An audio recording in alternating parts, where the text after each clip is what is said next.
മണിയറവാസം ചെയ്തിടുവാൻ മണവാളനേ മനമുരുകുന്നേ. മണിയറവാസം ചെയ്തിടുവാൻ മണവാളനേ മനമുരുകുന്നേ. സിയോൻ രാജ്യത്തിൽ പോയിടുവാൻ സിയോൻ ഗാനങ്ങൾ പാടിടുമേ. സിയോൻ രാജ്യത്തിൽ പോയിടുവാൻ സിയോൻ ഗാനങ്ങൾ പാടിടുമേ. മണിയറവാസം ചെയ്തിടുവാൻ മണവാളനേ മനമുരുകുന്നേ.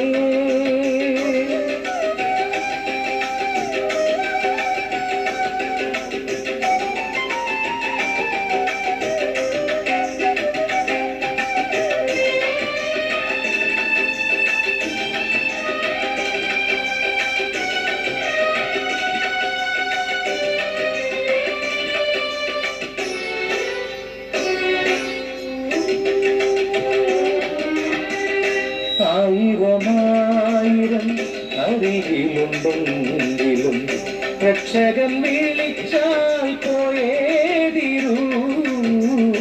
ആയിരമായിരം അരികിലുണ്ടെങ്കിലും രക്ഷകൻ വിളിച്ചാൽ പോയേതിരൂ. ഈ ലോകമെല്ലാം നേടിയാലും വെയിലിൽ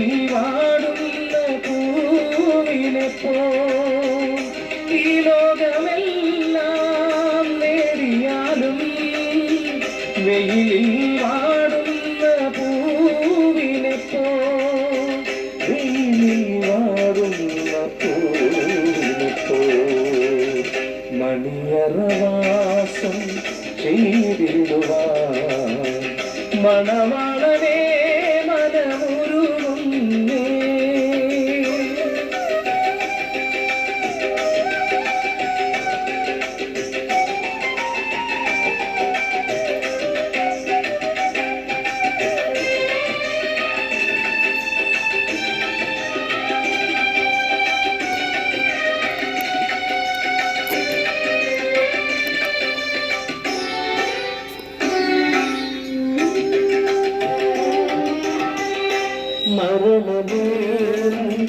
ജയമെവിടെ മനുഷ്യാനിന്ദന സുഖമെവിടെ.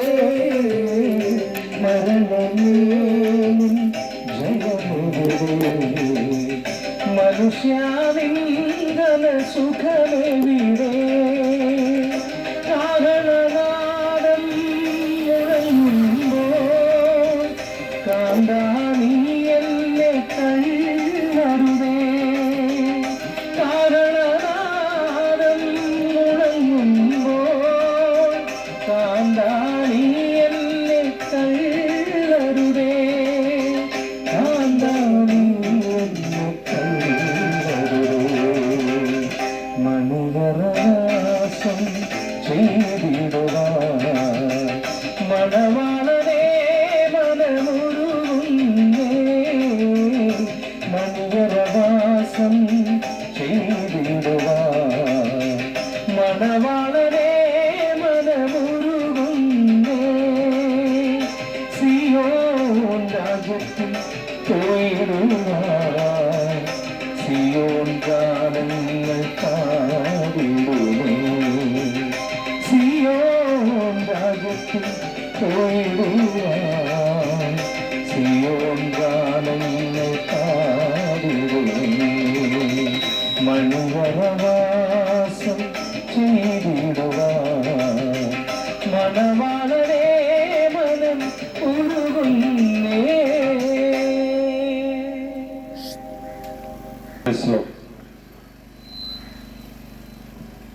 ഈ ശബ്ദപരിധിക്കുള്ളിൽ ഞങ്ങളെ ശ്രമിച്ചുകൊണ്ടിരിക്കുന്നതായ എല്ലാ നല്ലവരായ ശ്രോതാക്കൾക്കും ഞങ്ങളുടെ രക്ഷകനും കർത്താവുമായ യേശുക്രിസ്തുവിന്റെ നാമത്തിലുള്ളതായ വന്ദനങ്ങൾ അറിയിക്കുകയാണ്. രാവിലെ മുതൽ പള്ളിപ്പാട് അഗാപ്പെ ഗോസ്പൽ ടീമിന്റെ നേതൃത്വത്തിലും പാതിരപ്പള്ളി APC സഭയുടെ നേതൃത്വത്തിൽ നടന്നു വരുന്നതായ സുവിശേഷ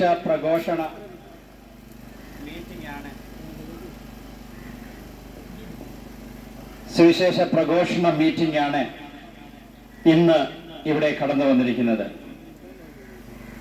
രാവിലെ തുടങ്ങി പല സ്ഥലങ്ങളിലെ മദ്യം, മയക്കുമരുന്ന്, ഡ്രഗ്സിന്റെ ഉപയോഗം തുടങ്ങിയതായ സാമൂഹ്യ തിന്മകൾക്കെതിരെയുള്ള ബോധവൽക്കരണ പരിപാടിയുടെ സുവിശേഷീകരണത്തിൽ കൂടെയുള്ള അതിനെതിരെയുള്ളതായ ബോധവൽക്കരണ പരിപാടിയാണ് ഇന്നിവിടെ കടന്നു വന്നിരിക്കുന്നത്. സ്തോത്രം. വിശുദ്ധ വേദപുസ്തകമായ ബൈബിളിൽ മത്തായിയുടെ സുവിശേഷം അതിന്റെ 11-ാമത്തെ അധ്യായത്തിൽ കർത്താവായ യേശുക്രിസ്തു ലോകത്തോട് ഇപ്രകാരം വിളിച്ചു പറഞ്ഞതായ ഒരു വാക്യം രേഖപ്പെടുത്തിയിരിക്കുന്നത് ഇപ്രകാരമാണ്: അധ്വാനിക്കുന്നവരും ഭാരം വഹിക്കുന്നവരുമായുള്ളവരെ എല്ലാവരും എന്റെ അടുക്കൽ വരുവിൻ, ഞാൻ നിങ്ങളെ ആശ്വസിപ്പിക്കാം.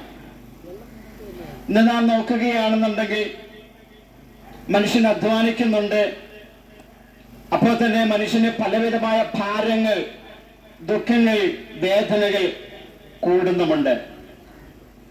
ഇന്ന് നാം വസിക്കുന്നതായ ഈ സമയം കമ്പ്യൂട്ടർ യുഗമെന്നാണ് അറിയപ്പെടുന്നത്.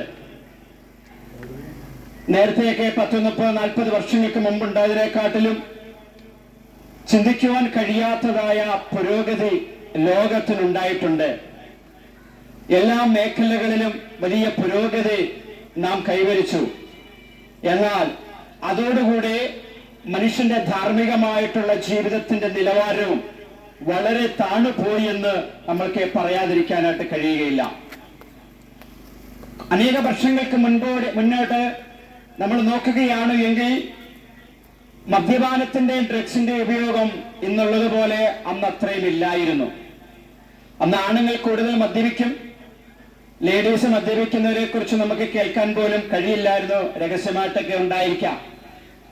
പക്ഷെ ഇന്നത്തെ കാലഘട്ടം എടുത്തു നോക്കുകയാണെന്നുണ്ടെങ്കിൽ ആണെന്നോ പെണ്ണെന്നോ വ്യത്യാസമില്ലാതെ മദ്യപാനത്തിനും ഡ്രഗ്സിനും അടിമകളായി ജീവിക്കുന്നതായ ഒരു യുവ തലമുറ വളർന്നു വന്നുകൊണ്ടിരിക്കുന്നതായ ഒരു കാലഘട്ടത്തിലാണ് നാം ജീവിക്കുന്നത്. എന്തുകൊണ്ടാണ് ഈ ഡ്രഗ്സിന്റെ പുറകെ പോകുന്നത്, മദ്യത്തിന്റെയും മയക്കുമരുന്നിന്റെയും ലഹരിയുടെ പുറകെ പോകുന്നത് എന്ന് ചോദിച്ചു കഴിഞ്ഞാൽ ഇന്ന് അതൊരു പാഷനായി മാറിയിരിക്കുകയാണ്. മദ്യം ഒരു പാഷനാണ്. ഇന്നൊരു കല്യാണ വീട്ടിൽ ചെന്നു കഴിഞ്ഞാൽ, ഒരു വീട് കയറി താമസത്തിന് ചെന്നു കഴിഞ്ഞാൽ മദ്യമില്ല എങ്കിൽ അവിടെ ഒരു സന്തോഷമില്ല. മരണ വീട്ടിലാണെങ്കിലും കല്യാണ വീട്ടിലാണെങ്കിലും ഏതൊരു ഉത്സവത്തിനോ പെരുന്നാളിനോ മദ്യം ഒഴിച്ചുകൂട്ടാൻ പറ്റാത്തതായ ഒരു ഘടകമായി മാറിക്കഴിഞ്ഞിരിക്കുന്നു. എന്നാൽ പ്രിയമുള്ളവരെ, നമ്മൾ എടുത്തുവെച്ച് നോക്കുകയാണ് എന്നുണ്ടെങ്കിൽ അനേക കള്ളത്തരത്തിന്റെയും കൊള്ളരുതായ്മയുടെയും അനേക കൊലപാതകത്തിന്റെയും അനേകമായ ദുർമാർഗങ്ങളുടെ എല്ലാം ആണി ഈ മദ്യപാനം, ലഹരിയുടെ ഉപയോഗമാണ് നമുക്ക് കാണുവാനായിട്ട് സാധിക്കും. മദ്യത്തിന്റെ പുറകെ പോകുന്നവർ ഒരു കാര്യം അറിയുന്നില്ല, തങ്ങളുടെ ശരീരത്തെ നശിപ്പിച്ചുകൊണ്ടിരിക്കുകയാണ്. കാരണം മദ്യത്തിന്റെ ബോട്ടിലിന്റെ പുറത്ത് എഴുതി വെച്ചിട്ടുണ്ട്, മദ്യപാനം ആരോഗ്യത്തിന് ഹാനികരമാണ്, മദ്യം കഴിക്കുന്നത് ശരീരത്തിന് ദോഷമാണെന്ന് എഴുതി വെച്ചിട്ടുണ്ട്. എങ്കിലും ആ മനുഷ്യനത് വായിക്കാതെ, അത് വായിച്ചെങ്കിൽ പോലും അറിയാമെങ്കിൽ പോലും അത് മനുഷ്യൻ വാങ്ങി ഉപയോഗിക്കുകയാണ്. ഇത് ഫ്രീ ആയിട്ട് കിട്ടുന്നതല്ല, ഏറ്റവും കൂടുതൽ പൈസ കൊടുക്കണം ഇന്ന് ഇത് ലഭ്യമാകണമെങ്കിൽ. കാരണം അതിൻ്റെതായ ടാക്സ് ഒക്കെ വളരെ കൂടുതലാണ്. മദ്യത്തിന് എത്ര വില കൂടിയാലും അത് മേടിച്ച് കഴിച്ചുകൊണ്ട് ജീവിക്കുന്നതായ അനേകം ആൾക്കാരെ നമുക്ക് കാണുവാനായിട്ട് സാധിക്കും. ശ്രദ്ധിക്കുന്ന ഒരു കാര്യമുണ്ട്, രാവിലെ മുതൽ വൈകുന്നേരം വരെ വെയിലത്തും അനേക ഭാരങ്ങൾ വഹിച്ചുകൊണ്ട് വളരെ കഷ്ടതയോടെ പ്രയാസത്തോടെ ജോലി ചെയ്ത് തുച്ഛമായി കിട്ടുന്നതായ പൈസ, ആ പൈസ സന്ധ്യയാകുമ്പോൾ ആ പൈസ കിട്ടുന്ന ശമ്പളത്തിന്റെ സിംഹഭാവവും മദ്യത്തിന് വേണ്ടി ചെലവഴിക്കുന്നതായ അനേക വ്യക്തികളെ നമുക്ക് കാണാനായിട്ട് സാധിക്കും. അതുകൊണ്ട് അവർക്ക് എന്തോ നേട്ടമുണ്ടായി എന്ന് ചോദിച്ചു കഴിഞ്ഞാൽ അല്പനേരത്തെ ഒരു സുഖമോ ഒരു ചെറിയൊരു സന്തോഷമോ ലഭിച്ചെന്ന് വരാം. ആ അല്പനേരം കഴിയുമ്പോൾ അതിനെ കെട്ടിവിട്ട് കഴിയുമ്പോൾ അവർ ചിന്തിക്കും അത് വേണ്ടായിരുന്നു. ആദ്യമൊക്കെ ചിന്തിക്കും വേണ്ടായിരുന്നു. കാലക്രമേണ അതിനെ ഒഴിച്ചുകൂടാൻ പറ്റാത്തതായ, ഉപേക്ഷിക്കാൻ പറ്റാത്തതായ, അതിനെ അടിമയായി പോകുന്നതായ ഒരു സ്വഭാവത്തിലേക്ക് മനുഷ്യൻ മാറുകയാണ്. പ്രിയമുള്ളവരെ, മദ്യം വാങ്ങി ഉപയോഗിക്കുന്നതായ വ്യക്തികളുടെ കുടുംബങ്ങൾ ചെന്ന് നോക്കുക. ആ കുടുംബത്തിൽ സമാധാനമോ സന്തോഷമോ ഇല്ല.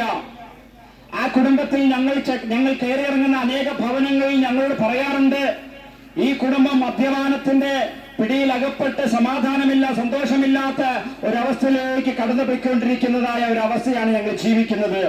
ഇങ്ങനെ അങ്ങ് ജീവിച്ചു പോകുകയാണ്. ജോലി ചെയ്യണമെന്ന് പോലുമില്ല, മദ്യത്തിന് അടിമയായിട്ട് ജീവിച്ചുകൊണ്ടിരിക്കുകയാണ്. അങ്ങനെ സന്തോഷമില്ലാത്ത, സമാധാനമില്ലാത്ത, മദ്യത്തിന്റെ അടിമകളായിട്ട് ജീവിക്കുന്നതായ അനേക വ്യക്തികളെ ഇന്നും രാവിലെ ഞങ്ങൾക്ക് അവർക്ക് വേണ്ടി പ്രാർത്ഥിക്കുവാനോ അവരോട് സംസാരിക്കുവാനോ ഞങ്ങൾക്കിടയായി. ഇതിനുപേക്ഷിക്കാൻ ആഗ്രഹമുണ്ട്, പക്ഷേ ഇത് നിർത്താനായിട്ട് കഴിയുന്നില്ല. അതിന്റെ കാരണം അതിന്റെ അടിമയായി മാറിക്കഴിഞ്ഞു.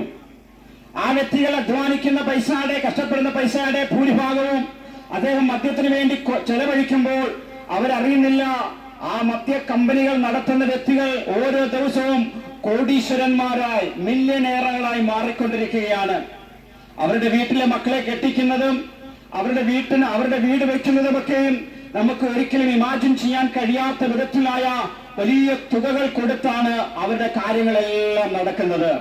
എന്നാൽ അത് മദ്യം മേടിച്ചു കുടിക്കുന്നതായ, രാവിലെ മുതൽ വൈകുന്നേരം വരെ കഷ്ടപ്പെട്ട് ആ അധ്വാന ഫലം കൊണ്ട് കൊടുക്കുന്നതായ വ്യക്തിയുടെ കുടുംബം ഓരോ ദിവസം തകർന്ന് തരിപ്പണമായിക്കൊണ്ടിരിക്കുകയാണ്. എന്നാൽ ഈ മദ്യത്തിൽ നിന്നും എങ്ങനെയൊരു മോചനം നേടുവാനായിട്ട് കഴിയും? മദ്യപിക്കുന്നവർ മനസ്സിലാക്കേണ്ടുന്ന ഒരു കാര്യമുണ്ട്. അവരുടെ ശരീരങ്ങൾ ഈ മദ്യപാനത്തിൽ കൂടെ നശിച്ചുകൊണ്ടിരിക്കുമ്പോൾ, മദ്യപാനം ശരീരത്തെ തകർന്നുകൊണ്ടിരിക്കുമ്പോൾ, അവരുടെ കുടുംബത്തെ നശിപ്പിച്ചുകൊണ്ടിരിക്കുമ്പോൾ, മദ്യപാനികളുടെ മക്കൾക്ക് വേദനയും ദുഃഖവും വർദ്ധിച്ചുകൊണ്ടിരിക്കുമ്പോൾ ഒരു കാര്യം അവർ ഓർക്കണമേ, മദ്യപാനം ഈ ശരീരത്തിന് മാത്രമല്ല ദോഷം ചെയ്യുന്നത്. ദൈവത്തിന്റെ വചനമായ വിശുദ്ധ വേദപുസ്തകമായ ബൈബിളിൽ ഇപ്രകാരം പറയുന്ന ഒരു കാര്യമുണ്ട്, മദ്യപാനികൾ ദൈവരാജ്യം അവകാശമാക്കുകയില്ല. മദ്യത്തിനടിമയായി മദ്യത്തെ രുചിച്ചു നോക്കുന്ന, മദ്യം കുടിക്കുന്നതായ വ്യക്തികൾ ദൈവരാജ്യത്തിൽ, ദൈവത്തിന്റെ ഭവനത്തിൽ ഒരു നാളും വസിക്കുകയില്ല എന്ന് ദൈവത്തിൻ്റെതായ വചനത്തിൽ പറയുന്നു. മദ്യപാനം ശരീരത്തിന് മാത്രമല്ല, ആ വ്യക്തിയുടെ ആത്മാവിനെയും തകർത്തുകൊണ്ടിരിക്കുന്നു എന്ന് ദൈവത്തിന്റെ വചനമായ വിശുദ്ധ വേദപുസ്തകമായ ബൈബിൾ പറയുന്നു. ചില ആൾക്കാരോട് ചോദിക്കും, എന്തിനാണ് മദ്യപാനം ചെയ്യുന്നത്? ഒരു സമാധാനത്തിന് വേണ്ടിയാ, അല്പനേരത്തെ സമാധാനത്തിന് വേണ്ടിയാണെന്ന് പറയും. എന്നാൽ ആ മദ്യപാനം അവർക്ക് സമാധാനം തരുമോ എന്ന് ചോദിച്ചാൽ ഒരിക്കലുമില്ല. ഉള്ള സമാധാനം കൂടെ നഷ്ടപ്പെടുകയാണ്. നേരത്തെ ആ കുടിക്കുന്ന വ്യക്തിക്ക് സമാധാനമില്ലായിരുന്നു. അദ്ദേഹം മദ്യപിക്കാൻ തുടങ്ങിയതോടുകൂടി ആ കുടുംബത്തിനും സമാധാനമില്ലാതായിത്തീർന്നു. ആ വ്യക്തിക്ക് മാത്രമല്ല, ആ വ്യക്തിയെ ജനിപ്പിച്ചതായ അപ്പനും അമ്മയ്ക്കും, ആ വ്യക്തിയുടെ ഭാര്യയ്ക്കും മക്കൾക്കും സമാധാനമില്ലാത്ത ഒരു അവസ്ഥയിലേക്ക് മാറിപ്പോകുകയാണ്. എന്നാൽ പ്രിയമുള്ളവരെ, സമാധാനത്തിന് എവിടെ പ്രാപിക്കാൻ കഴിയും? എങ്ങനെ പ്രാപിക്കാൻ കഴിയും? അതിനാണ് വിശുദ്ധ വേദപുസ്തകമായ ബൈബിളിൽ പ്രകാരം പറഞ്ഞു, മനുഷ്യന്റെ സൃഷ്ടിതാവായ, മനുഷ്യനെ നിർമ്മിച്ചതായ, മനുഷ്യനെ സ്നേഹിക്കുന്നതായ ദൈവം തമ്പുരാൻ മനുഷ്യന്റെ രക്ഷയ്ക്ക് വേണ്ടി 2000 വർഷങ്ങൾക്ക് മുമ്പ് താണ ഭൂമിയിലേക്ക് ഇറങ്ങി വന്നു കഴിഞ്ഞപ്പോൾ ആ ദൈവം ലോകത്തോട് വിളിച്ചു പറഞ്ഞു, അധ്വാനിക്കുന്നവരും ഭാരം വഹിക്കുന്നവരുമായുള്ളവരെ എല്ലാവരും എന്റെ അടുക്കൽ വരുവാൻ, ഞാൻ നിങ്ങളെ ആശ്വസിപ്പിക്കാം. ആശ്വാസം ലഭിക്കുവാൻ, സമാധാനം ലഭിക്കുവാൻ, സന്തോഷം ലഭിക്കുവാൻ ലോകത്തിലെ ഒരു മദ്യത്തിനോ ഒരു ഡ്രഗ്സിനോ തരാൻ കഴിയാത്തതായ സമാധാനം, ഒരു ലോകത്തിലെ ഒന്നിനും നൽകാൻ കഴിയാത്തതായ സമാധാനം കർത്താവായ യേശു ക്രിസ്തുവിൽ കൂടെ നിങ്ങൾക്ക് ലഭ്യമാകുവാനായിട്ടിടയായി തീരും. ഏറ്റവും വലിയ സമാധാനം എന്താണെന്ന് ചോദിച്ചു കഴിഞ്ഞാൽ, ശരീരത്തിന്റെ അവസ്ഥകൾക്ക് മാറ്റം വരിക മാത്രമല്ല, കർത്താവായ യേശു ക്രിസ്തു വിശ്വസിക്കാൻ നീ നിന്റെ കുടുംബവും രക്ഷിക്കപ്പെടുമെന്ന് വിശുദ്ധ വേദപുസ്തകമായ ബൈബിൾ പറയുന്നു. അതേ പ്രിയമുള്ളവരെ, നമ്മൾ മാത്രമല്ല, യേശുവിൽ വിശ്വസിക്കുമ്പോൾ ഒരു ആ വ്യക്തിയുടെ കുടുംബവും മുഴുവനായി രക്ഷിക്കപ്പെടുവാനായിട്ടിടയായി തീരും. ഏറ്റവും വലിയ സൗഭാഗ്യം എന്താണെന്ന് ചോദിച്ചു കഴിഞ്ഞാൽ, മനുഷ്യൻ കേവലം ഇഹലോക ജീവി മാത്രമല്ല. ഈ ലോകത്തിൽ മനുഷ്യന്റെ ജീവിതം ക്ഷണനേരം മാത്രമേ ഉള്ളൂ. ഇന്ന് കാണുന്ന വ്യക്തികൾ നാളെ കാണണമെന്നില്ല, ഇപ്പോൾ കാണുന്ന വ്യക്തികൾ വൈകുന്നേരം കാണണമെന്നില്ല. കാരണം മനുഷ്യന്റെ ജീവിതം അല്പനേരത്തേക്ക് മാത്രമുള്ളതാണ് പ്രിയമുള്ളവരെ. എന്നാൽ മനുഷ്യന്റെ ജീവിതം ഈ ഭൂമിയിൽ മാത്രം തീരുന്നതല്ല മനുഷ്യന്റെ ജീവിതം എന്ന് വിശുദ്ധ വേദപുസ്തകമായി ബൈബിൾ വ്യക്തമായി പറയുന്നു. മനുഷ്യന്റെ ആത്മാവും പ്രാണനും താമസിക്കുന്ന ഒരു കൂടാരം മാത്രമാണ് ഈ ശരീരം. മരണം എന്ന് പറയുന്നതായ ആ പ്രക്രിയയിൽ മനുഷ്യന്റെ ആത്മാവും പ്രാണനും ഈ ശരീരത്തിൽ നിന്നും വെളിയിലേക്ക് വരികയാണ്. ആത്മാവും പ്രാണനും ഈ ശരീരത്തിൽ നിന്നും വെളിയിലോട്ട് വന്നു കഴിഞ്ഞാൽ പിന്നെ ഈ ശരീരത്തിന് ഉപയോഗമില്ല. ഈ ശരീരം തീക്ക് ഇരയായി തീരുകയോ സെമിത്തേരിയിൽ അത് മണ്ണോട് ചേരുകയോ ചെയ്യും എന്ന് ദൈവത്തിന്റെ വചനത്തിലും വ്യക്തമായി പറയുകയാണ്. മണ്ണിൽ നിന്നെടുത്തതായി ഈ ശരീരം മണ്ണോട് ചേർന്നേ മതിയാകുകയുള്ളൂ. എന്നാൽ മനുഷ്യന്റെ ഉള്ളിൽ ഒരു ആത്മാവും പ്രാണനും ഉണ്ടല്ലോ, അത് എങ്ങോട്ട് പോകും? ആ ആത്മാവും പ്രാണനും എങ്ങോട്ട് പോകുന്നു എന്ന് ചോദിച്ചു കഴിയുമ്പോൾ ദൈവവചനമായി ബൈബിൾ വ്യക്തമായും ക്ലിയർ ആയിട്ടും അതിന് ആൻസർ പറയുന്നുണ്ട്. ഈ ഭൂമിയിൽ ജീവിക്കുന്ന കാലഘട്ടത്തിൽ പാപത്തിൽ ജീവിക്കുന്നതായ മനുഷ്യൻ, പാപത്തിൽ ജനിച്ചതായ, പാപത്തിൽ ജീവിക്കുന്ന, പാപത്തോടുകൂടി മരിക്കുന്നതായ സകല മനുഷ്യരുടെ ആത്മാക്കൾ നരക തീപ്പൊയ്യിലേക്ക് കടന്നുപോകും. കാരണം ദൈവം സ്വർഗം ഒരുക്കിയിരിക്കുന്നത് അത് പരിശുദ്ധമായ സ്ഥലമാണ്. ദൈവം പരിശുദ്ധനാണ്. ദൈവം ഒരുക്കിയിരിക്കുന്ന സ്വർഗവും പരിശുദ്ധമായ സ്ഥലമാണ്. അതുകൊണ്ട് ഒരു അശുദ്ധനും അവിടെ പ്രവേശനമല്ല, ഒരു അശുദ്ധ ആത്മാവിനും അവിടെ പ്രവേശനമില്ല. ഒരാത്മാവിന് അവിടെ പ്രവേശിക്കണമെങ്കിൽ ആ വ്യക്തിയുടെ മരണത്തിന് മുമ്പേ തന്നെ, ആ വ്യക്തി ലോകത്തിൽ നിന്ന് മാറ്റപ്പെടുന്നതിന് മുമ്പേ തന്നെ ആ വ്യക്തിയുടെ പാപത്തിൽ നിന്ന് മോചനം പ്രാപിച്ച് പാപത്തിന് ക്ഷമ കിട്ടിയെങ്കിൽ മാത്രമേ ആ വ്യക്തിയുടെ ആത്മാവ് രക്ഷപ്പെടുവാൻ, അല്ലെ മോക്ഷം പ്രാപിക്കുവാൻ, ദൈവരാജ്യം അവകാശമാക്കുവാൻ ഇടയായി തീരുള്ളൂ. മനുഷ്യന്റെ ആത്മാവിന് എങ്ങനെ മോക്ഷം പ്രാപിക്കാം? പാപത്തിൽ നിന്ന് എങ്ങനെ വിടുതൽ പ്രാപിക്കാം? ഏതെങ്കിലും പുണ്യസ്ഥലങ്ങൾ സന്ദർശിച്ചാലോ, ഏതെങ്കിലും ദാനധർമ്മങ്ങൾ ചെയ്താലോ, എന്തെല്ലാം കർമ്മങ്ങൾ ചെയ്താലും മനുഷ്യന്റെ ആത്മാവിന്റെ മോക്ഷം ലഭിക്കുകയില്ല. മനുഷ്യന്റെ ആത്മാവിന്റെ പാപം മോചിക്കാൻ കഴിയുകയില്ല എന്ന് ദൈവത്തിന്റെ വചനമായി ബൈബിൾ വ്യക്തമായി പറയുന്നു. പിന്നെ മനുഷ്യൻ എങ്ങനെ രക്ഷപ്രാപിക്കാൻ കഴിയും? മനുഷ്യന്റെ ആത്മാവിന്റെ വീണ്ടെടുപ്പ് വിലയേറിയതാകയാൽ മനുഷ്യന്റെ ആത്മാവിനെ രക്ഷമാടുവാനായിട്ട് ഒരേ ഒരു മാർഗം, ദൈവം ഒരുക്കിയിരിക്കുന്ന മാർഗം കർത്താവായ യേശു ക്രിസ്തുവിലെ കാൽവരി ക്രൂശിൽ കൂടെയുള്ള മാർഗമാണ്. പ്രിയമുള്ളവരെ, യേശു കാൽവരി ക്രൂശിൽ മരിച്ചത് കേവലം ക്രിസ്ത്യാനികൾക്ക് വേണ്ടി, യഹൂദനോ വേണ്ടിയല്ല. യേശുവിന്റെ ജനനം പോലും അവിടെ രേഖപ്പെടുത്തി വെച്ചിരിക്കുന്നത് ഭൂമിയിലുള്ള സകല മാനവ കുലത്തെയും അവരുടെ പാപങ്ങളിൽ നിന്ന് രക്ഷിക്കുവാൻ വേണ്ടിയാണ് യേശു ഈ ഭൂമിയിലേക്ക് കടന്നു വന്നത്. അതേ പ്രിയമുള്ളവരെ, യേശു ക്രിസ്തു ഈ ഭൂമിയിലേക്ക് കടന്നു വന്നത് ഏതെങ്കിലും ഒരു ജാതിയോ കുലത്തിനെയോ രക്ഷിക്കാനല്ല, ഭൂമിയിലുള്ള സകല മാനവ കുലത്തിന്റെയും രക്ഷയ്ക്ക് വേണ്ടിയാണ് കർത്താവായ യേശു ക്രിസ്തു ഈ ഭൂമിയിലേക്ക് കടന്നു വരുവാൻ ഇടയായി തീർന്നത്. എന്തുകൊണ്ടാണ് കർത്താവായ യേശു ക്രിസ്തു ഈ ഭൂമിയിലേക്ക് കടന്നു വന്നതെന്ന് ചോദിച്ചു കഴിഞ്ഞാൽ ഒറ്റ ആൻസർ മാത്രമേ ഉള്ളൂ: അത്രത്തോളം ദൈവം മനുഷ്യനെ സ്നേഹിക്കുന്നു. ഒരാൾ പോലും നശിച്ച നരകത്തിൽ പോകുവാൻ, അവരുടെ ആത്മാവ് നഷ്ടപ്പെട്ടു പോകുവാൻ യേശു ആഗ്രഹിക്കുന്നില്ല. സകല മനുഷ്യൻ രക്ഷിക്കപ്പെടുവാൻ കർത്താവ് ആഗ്രഹിച്ചുകൊണ്ട് സകല മനുഷ്യരുടെയും പാപത്തിന് പരിഹാരത്തിന് വേണ്ടിയാണ് കർത്താവായ യേശു ക്രിസ്തു കാൽവരി ക്രൂശിൽ മരിക്കുവാനായിട്ടിടയായി തീർന്നത്. അതുകൊണ്ട് ഇനി ആത്മാവിന്റെ രക്ഷയ്ക്ക് വേണ്ടി, പാപത്തിന്റെ മോചനത്തിന് വേണ്ടി മനുഷ്യനെയും യാതൊരു കർമ്മങ്ങളും ഒന്നും ചെയ്യേണ്ട ആവശ്യമില്ല. അതെല്ലാം മനുഷ്യന്റെ സൃഷ്ടിതാവായ ദൈവം തന്നെ ചെയ്ത് കഴിഞ്ഞ കാര്യമാണ്.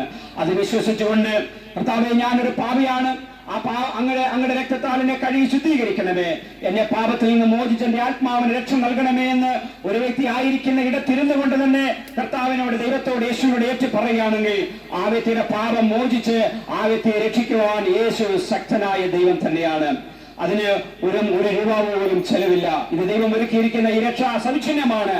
അതുകൊണ്ട് ഈ സൗജന്യമായ രക്ഷ, ഈ സൗജന്യമായുള്ള വിടുതല്, നന്മ എല്ലാ രീതിയിലും, ശരീരമായിട്ടുള്ളതും ആത്മാവിനുള്ളതും ഈ ദൈവത്തിൽ നിങ്ങൾ, കർത്താവിൽ നിന്നുള്ള സൗജന്യമായ രക്ഷ പ്രാപിക്കുവാൻ ദൈവം നിങ്ങളെ സഹായിക്കട്ടെ എന്നുള്ളതായ ആ പ്രാർത്ഥനയോടുകൂടി ഞാൻ എന്റെ വാക്കുകൾ ചുരുക്കുകയാണ്. ഞങ്ങൾ നിങ്ങൾക്ക് വേണ്ടി പ്രാർത്ഥിക്കുവാൻ ആഗ്രഹിക്കുന്നു. ഞങ്ങളെ സ്നേഹിക്കുന്ന ഞങ്ങളുടെ ദൈവമേ, സ്വർഗീയ പിതാവേ, ഈ ദേശത്തിനായി, ദേശനിവാസികൾക്കായി ഞങ്ങൾ പ്രാർത്ഥിക്കുകയാണ്. ദേശനിവാസികളെ അവിടെ അനുഗ്രഹിക്കുമാറാകണമേ. ഇന്ന് കർത്താവ് ദേശത്ത് കടന്നു വരുവാനും അവിടുത്തെ വചനം സംസാരിക്കാൻ ഞങ്ങൾക്ക് നൽകിയ കൃപയ്ക്കായി സ്തോത്രം ചെയ്യുകയാണ്. ഈ ദേശത്തിന് മേൽ ദൈവം വിടുതലയക്കണം, സകലരെയും രക്ഷിക്കുമാറാകണം. യേശു ക്രിസ്തുവിൻ നാമത്തിൽ തന്നെ, ആമേൻ.